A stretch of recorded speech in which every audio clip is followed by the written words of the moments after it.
आज फिर हम इकट्ठे हुए हैं। आज हमारे इंडिया के great scientist, India a land of hard working scientist, India a land of innovation, India a land of people who believe in humanity, who believe in progress, who believe in prosperity, who believe in peace, उस देश के एक महान दार्शनिक doctor APJ Abdul कलाम, उनके बारे में बात करने के लिए आज हम यहाँ इकट्ठे हुए हैं। हम यानी कि मैं कृष्णकांत, डॉक्टर रितेश आर्या जो कि एक जियोलॉजिस्ट हैं, और डॉक्टर विजय कुमार सिन्हा जो कि एक कंप्यूटर साइंटिस्ट हैं। आज हम लोग डॉक्टर एपीजे अब्दुल कलाम को श्रद्धांजलि देने के लिए इस प्लेटफॉर्म पे आए हैं। डॉक्टर एपीजे अब्दुल कलाम, जिनका जन्म 15 अक्टूबर 1931 में हुआ, उनकी मृत्यु आज ही के दिन 27 जुलाई को 2015 में हुई। एक एरोस्पेस साइंटिस्ट जो कि 11वें भारत के राष्ट्रपति थे, missile man of India, people's president, Bharat Ratna से निवाजे गए श्री एपीजे अब्दुल कलाम लोगों के दिलों पर राज करते थे। ऐसे महान व्यक्ति जिन्होंने कि देश को एक दिशा दी, एक दर्शन दिया, एक बहुत ही उत्तम स्थिति में लेके गए और भारत के न्यूक्लियर साइंटिस्ट के नाम से बहुत मशहूर हुए। आपको जानकर ये बहुत अचंभा होगा कि डॉक्टर साहब की मृत्यु आईआईएम शिलोंग में एक लेक्चर देते हुए हुई। वहां पर एकेडमिक्स में एक असाइनमेंट पूरी करने के लिए डॉक्टर साहब गए, और जैसे ही वे स्टेज पर लेक्चर दे रहे थे, उस दौरान उन्हें एक कार्डियक अरेस्ट हुआ और उनकी मृत्यु हुई। He was a Tamil Muslim who was born in Rameshwaram, a land that is known for Lord Rama. उनकी एक लाइन जो मुझे बहुत अच्छी लगती है और जो आपको भी शायद बहुत अच्छी लगेगी, वो है, if you want to shine like a sun, first burn like a sun. A man who believed in hard work. He graduated from MIT and was secretary of DRDO before rising to great positions in life, becoming a minister and then becoming the president of India. His contribution in the field of medicine was immense. He was the person who developed the low-cost coronary stent known as Kalam Raju stent, जो कि गरीब लोगों के लिए एक वरदान साबित हुआ. He supported uniform civil code in the country, and we will be surprised to know that he got 7 honorary doctorates from different universities. He said the dream is not which you are seeing while you are sleeping. It is something that does not let you sleep. Doctor APJ Abdul Kalam एक महान वक्ता, एक महान लेखक, एक महान वैज्ञानिक, एक महान दार्शनिक। उनके बारे में बात करने के लिए हमारे साथ डॉक्टर रितेश आर्या और डॉक्टर विजय कुमार जी सिन्हा। उनसे अनुरोध, अपने एक्सपीरियंसेस हमारे साथ शेयर करें जो कि उन्होंने डॉक्टर एपीजे अब्दुल कलाम के साथ मुलाकात के दौरान क्षण बिताए, उनके बारे में हमें बताएं। डॉक्टर एपीजे अब्दुल कलाम, डॉक्टर रितेश आर्या और doctor Vijay Kumar Sinha. Thank you professor Krishnakant. हमारे पास एक छोटा सा एक्सपीरियंस है डॉक्टर कलाम के साथ। तो सीजीसी लांड्रा में जो चंडीगढ़ ग्रुप ऑफ कॉलेजेस जहाँ पर हम और आप जहाँ पर हैं प्रोफेसर, तो वहाँ पर 2001 में डॉक्टर कलाम कन्वोकेशन के लिए इन्वाइटेड थे। तो वहाँ पर बहुत ही नज़दीक से उनको देखने का मौका मिला, और वहाँ पर बिल्कुल ही बहुत ही सिंपलिसिटी, बहुत ही सिंपल ड्रेस में वे आए, और उन्होंने बच्चों से उनको बहुत ज़्यादा लगाव था। तो उन्होंने बच्चों को एक पोयम रिसाइट करवाया जो कि मुझे अभी भी याद है। वो मैं आपको मैं पढ़ के सुनाता हूँ जो बच्चों को उन्होंने कहा था और उनको रिसाइट करवाया। तो वो लाइन्स ये थे कि I am born with goodness and trust. I am born with ideas and dreams. I am born with greatness. I am born with confidence. I am born with wings. I am not meant for crawling. So I won't have. I have wings. I will fly, fly, and fly. So it was very inspirational quoting from Dr. Kalam, and it is quoted from the books of his books Wings of Fire. So it was very motivational hearing Dr. Kalam. और उसके बाद फिर दोबारा मौका नहीं मिला। फिर उसके बाद कुछ ही वर्षों में फिर जैसे उनकी मृत्यु होगी, तो आज हम उनको याद करते हुए बहुत इस चीज़ को उनकी महानता को याद करते हैं। और इंडिया की कंट्रीब्यूशन में उनका बहुत बड़ा योगदान रहा। प्रेसिडेंट रहे, साइंटिस्ट रहे, और धर्म और जाति से ऊपर रहे। कभी भी इंडिया ने कभी भी इस तरह का किसी ने महसूस नहीं किया कि वे किस जाति और किस धर्म से थे। हालांकि वे मुस्लिम थे, लेकिन कभी भी इन चीज़ों का किसी को भी जरा सा भी नहीं एहसास हुआ। वे इंडिया के लिए थे, इंडिया के लिए अपना सारा जीवन उन्होंने त्याग दिया। तो ये मेरा छोटा सा एक्सपीरियंस था डॉक्टर कलाम के साथ। तो आज हमारे साथ डॉक्टर रितेश आर्या हैं। उन्होंने उनके साथ कारगिल यहाँ लद्दाख में कुछ उनके साथ रियल लाइफ कुछ वर्क करने का मौका मिला। तो हम सुनना चाहेंगे उनसे कि किस तरह का एक्सपीरियंस रहा, कैसा उनका वर्क स्टाइल था, कैसे वो दिखते थे, बोलते थे, और क्या उनसे सीखने को क्या कुछ मिला। तो उनसे हम आज हम सुनेंगे डॉक्टर रितेश आर्या। तो welcome sir, doctor Ritesh Arya. नमस्कार सर। आज हमारा सौभाग्य है कि हम सब यहाँ पे इकट्ठे हुए हैं एक ऐसी शख्सियत को श्रद्धांजलि देने के लिए जिन्होंने भारत को एक नई दिशा दिखाई, एक ऐसा दिशा दिखाई है जो आगे चल के हमारे को और भारत को हर बच्चे को एक गर्व महसूस होगा कि हमारा देश कैसा होना चाहिए और किस राह पे चलना चाहिए। मेरा उनके साथ जो संबंध था वो एक, हम उनके बारे में सुना करते थे कि वो मिसाइल मैन है। जितने भी आज हम इंटर गाइडेड मिसाइल की बात कर रहे हैं, जो चाइना के साथ हम डिप्लॉय करने की बात कर रहे हैं, वो सारी की सारी उन्हीं की अन्वेषण और उन्हीं के कारण पॉसिबल है कि आज हम अपने इंडिजिनस मिसाइल्स के साथ बूस्ट कर सकते हैं कि इतनी हमारे पास टेक्नोलॉजी है। तो ऐसे विजनरी के लिए हम नतमस्तक हैं उनकी विजन के प्रति। उन्होंने indigenous space research organisation ISRO में इंडिजिनस सारे सैटेलाइट्स बनाए और चंद्रयान तक का काम हिंदुस्तान में करके दिखाया। नहीं तो सारी की सारी डेवलप्ड कंट्रीज में ये काम हुआ करता था। एक ऐसे व्यक्ति जो भारत को एक ऐसी दिशा दिखाना चाहते थे जो स्वाभिमान से भरी हो, आत्मनिर्भर हो, और ये छोटी छोटी जब हम इसरो जैसी संस्था में स्वयं सैटेलाइट्स निर्माण कर सकते हैं और उनको लॉन्च कर सकते हैं, तो ये छोटे छोटे टैंक्स, छोटे छोटे जहाज और छोटे छोटे एयरक्राफ्ट्स अगर ये अब्दुल कलाम जी होते तो आज ये यहाँ पे बहुत पहले बन चुके होते। हमें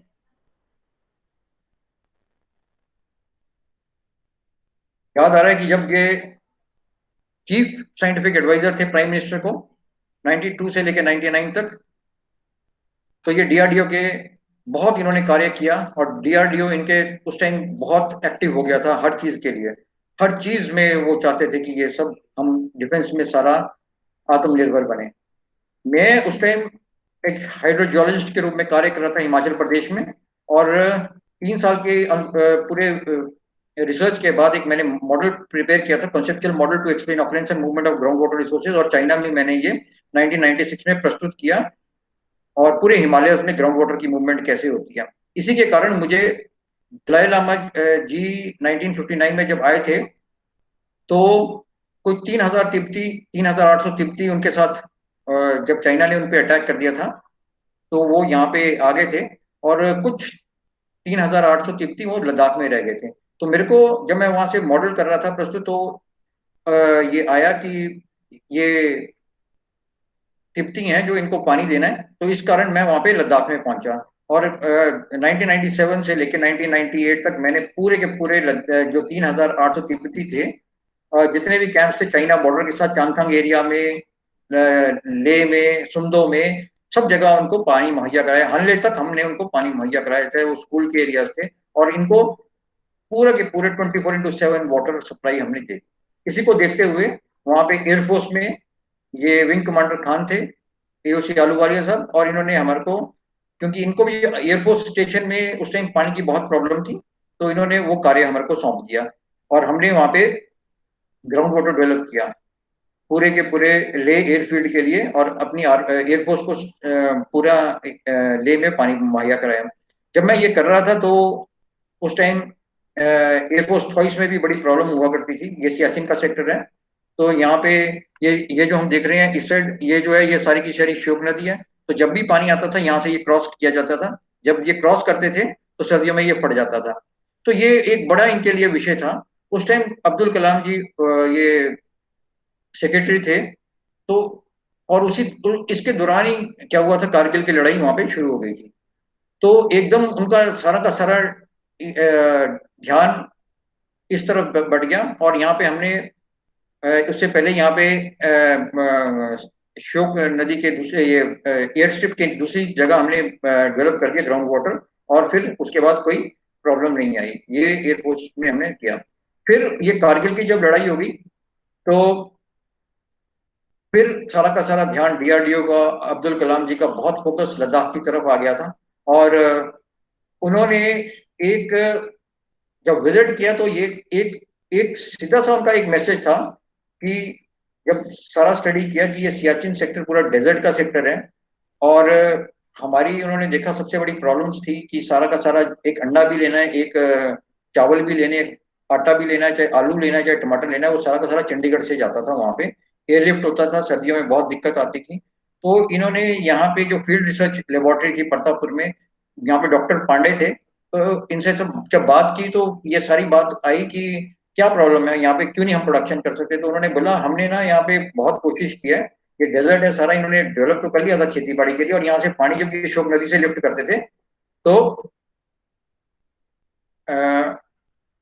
तो ये सारा का सारा पानी जम जाता था, या इसमें जब फ्लडिंग आती थी, सिल्ट आती थी, तो सारी की सारी पाइप में सिल्ट भर जाती थी। तो इसके कारण पानी ना होने के कारण ये वहां पे ये प्रोडक्शन नहीं कर पा रहे थे एग्रीकल्चर की इंक्रीज। तो हमने क्या किया, ग्राउंड वाटर एक्सप्लोर किया, डेवलप किया, और डॉक्टर पांडे के साथ मिलके, और अब्दुल कलाम जी की जो विजन थी कि पानी अगर यहाँ पे मिल जाए, तो अत्रे साहब भी थे वहां पे, और हमने देखिए ये पहला वहां पे ग्राउंड वाटर डेवलप करके वहां पे पहले साल में जो है एग्रीकल्चर प्रोडक्शन जो थी वो 50% फील्ड रिसर्च लेबोरेटरी प्रतापपुर में इंक्रीज हो गई थी। और इसके कारण वहां पे बहुत ही ज्यादा मॉरल उनका बूस्ट हो गया था कि यहाँ पे भी हम खेती बाड़ी कर सकते हैं। और ये गाय वाला भी लेके आए थे, और उसके कारण वो भी उनका काफी।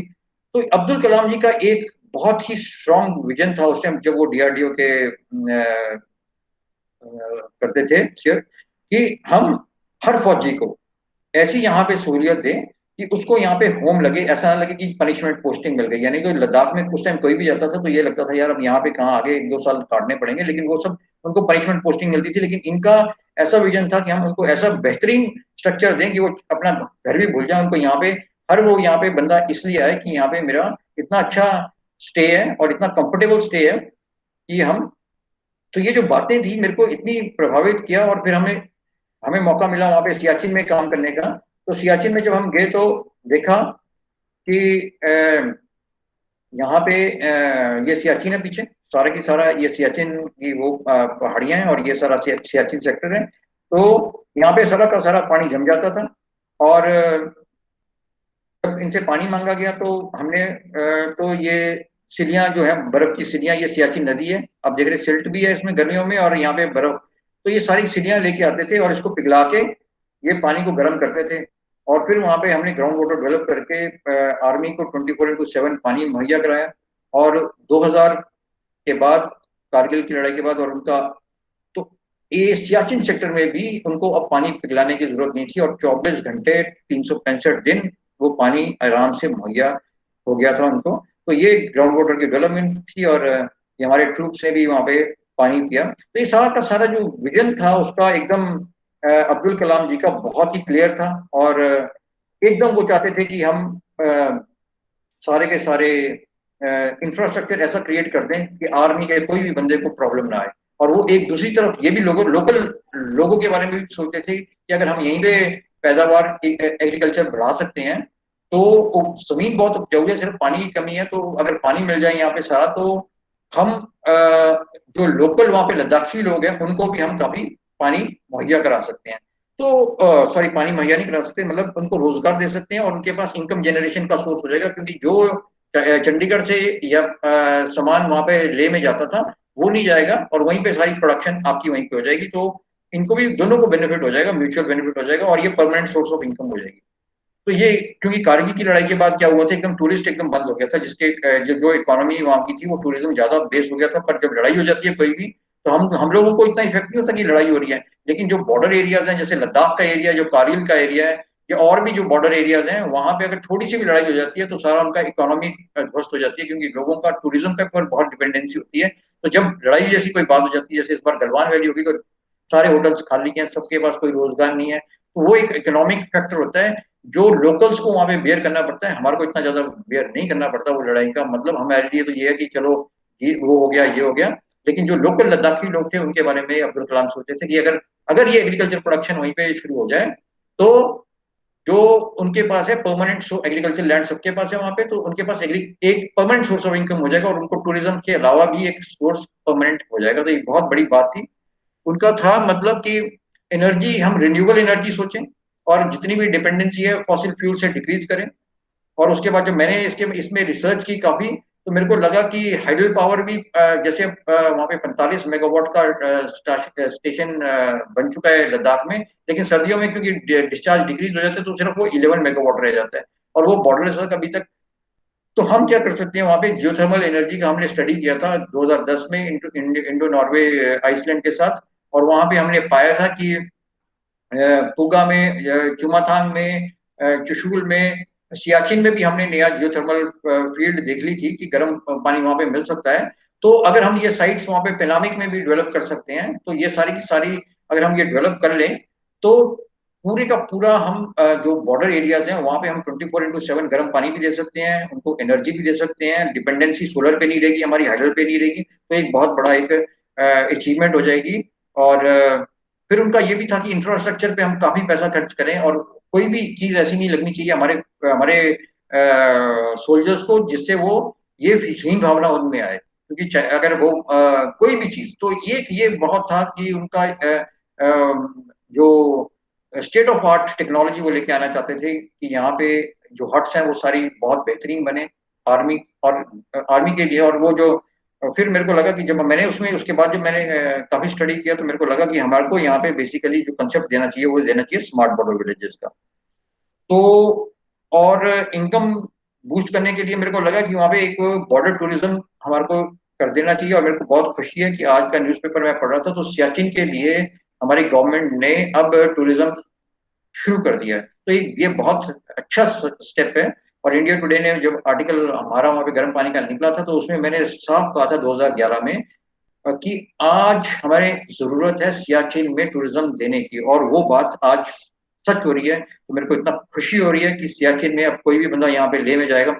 और ऐसे ही अगर हम बॉर्डर टूरिज्म अगर हम गलवान वैली में कर दें, ऐसे ही बॉर्डर टूरिज्म हम हॉट स्प्रिंग्स में कर दें, ऐसे ही बॉर्डर टूरिज्म हम एट फिंगर्स और जो कॉन्सेप्ट है जो पेंगोंग का वहां पे कर दें, ऐसी बॉर्डर टूरिज्म हम चुमुर में कर दें, ऐसे बॉर्डर टूरिज्म हम देवचौक में कर दें जहाँ पे छोटा कैलाश है और छोटा कैलाश की यात्रा जल्द से जल्द शुरू कर दें। तो एक एक ये बॉर्डर टूरिज्म करके हमारा हर बॉर्डर के पास हम जा सकते हैं। और जो अब्दुल कलाम जी का विजन है कि हर लद्दाखी के पास पैसा आए तो वो बॉर्डर टूरिज्म के तहत ऐसे आ सकते हैं। तो मुझे खुशी है कि हम राइट डायरेक्शन पे चल पड़े हैं, एग्रेसिव हैं। और मुझे जल्द खुशी होगी अगर हम वहाँ पे जो गलवान वैली में एडवेंचर टूरिज्म शुरू कर दें। और क्योंकि ओल्ड सिल्क रूट का पार्ट था, वहाँ पे काफी ऐसी ऐसी चीजें मिल सकती हैं हमें जो पुरानी हमें जो ओल्ड सिल्क रूट में जो जो हर हुआ करते थे, कैसे वो कैनवस कॉन्वॉय मूव करते थे, क्या वो डबल हम कैमल्स कैसे मूव करते थे स्कर्दू से लेके उस एरिया से पूरा श्योक नदी से पास होके वो कैसे झारखंड में पहुंचते थे। और जो अभी अक्षय चीन का जो हिस्सा है क्यों चाइना उस पर अब करना चाहता है, वो सारी की सारी बातें हमारे को उससे पता लग जाती हैं कि गलवान वैली क्यों इंपॉर्टेंट है। तो गलवान वैली के लिए तो अगर अब्दुल कलाम जी यहाँ पे होते तो मुझे पूरा यकीन है कि हमारा देश आज आर्म्स इंपोर्टर ना होके आर्म्स एक्सपोर्टर होता, और हम जैसे उन्होंने इंटरबैलिस्टिक मिसाइल्स और जो तैयार की थी उसमें हम और ज्यादा प्रोडक्शन कर रहे होते, और जो 5.5 बिलियन डॉलर्स का जो अभी हमने आर्थिक पैकेज किसी और को दिया है वहां से आर्म्स इंपोर्ट करने का, वो सारा का सारा हमारे कंट्री में ही रहता, और हम यहाँ पे आज बेहतरीन से बेहतरीन आर्म्स बना रहे होते, बेहतरीन से बेहतरीन टैंक्स बना रहे होते, बेहतरीन से बेहतरीन फाइटर जेट्स बना रहे होते, और बेहतरीन से बेहतरीन नेवी की इक्विपमेंट बना रहे होते, और सबमरीन्स बना रहे होते। हम किसी से कम नहीं है, हमारे पास मैन पावर बहुत तेज है, हमारे पास अब्दुल कलाम जी जैसा विजन होना चाहिए, और आज उनको श्रद्धांजलि सच्ची यही होगी कि जल्द से जल्द हम आत्मनिर्भर बने आर्म्स और एमुनिशंस में, किसी के सामने भीख ना मांगे आर्म्स के लिए, और जब हम ये सब कार्य कर लेंगे वही सच्ची श्रद्धांजलि होगी अब्दुल कलाम जी के लिए। इसी के साथ मैं अपने वक्तव्य को धन्यवाद और श्रद्धांजलि देता हूँ अब्दुल कलाम जी को। So Pritesh, it has been a wonderful session, of course, and we of course have loved the information that you have given. बहुत बहुत बहुत डिटेल में और बहुत अच्छी प्रकार से आपने बताया कि किस प्रकार भारत जो था, कैसे उस पर चलते हुए भारत एक सशक्त और एक बहुत ही सुदृढ़ भारत बन सकता है, किस प्रकार से हम बॉर्डर टूरिज्म को बढ़ा सकते हैं, किस प्रकार से हम नई नई यूनिवर्सिटीज ऐसे क्षेत्रों में खोल सकते हैं जहाँ पे कि भारत को आवश्यकता है, जैसे कि आर्म्स एंड एमुनिशन का अलग एक यूनिवर्सिटीज बने, लाइफ साइंसेज की अलग बने, जियोथर्मल एनर्जी की अलग बने, विंड एनर्जीज की। बहुत बहुत ही उत्तम विचार आपके और डॉक्टर अब्दुल कलाम के। बहुत अच्छा लगा हमें ये सुनकर, और इसके साथ ही बहुत बहुत दर्शकों का शुक्रिया अदा करता हूं आज, और श्रद्धांजलि अर्पित करता हूं इस महान दार्शनिक श्री एपीजे अब्दुल कलाम जी को। नमस्कार। नमस्कार। Thank you so much.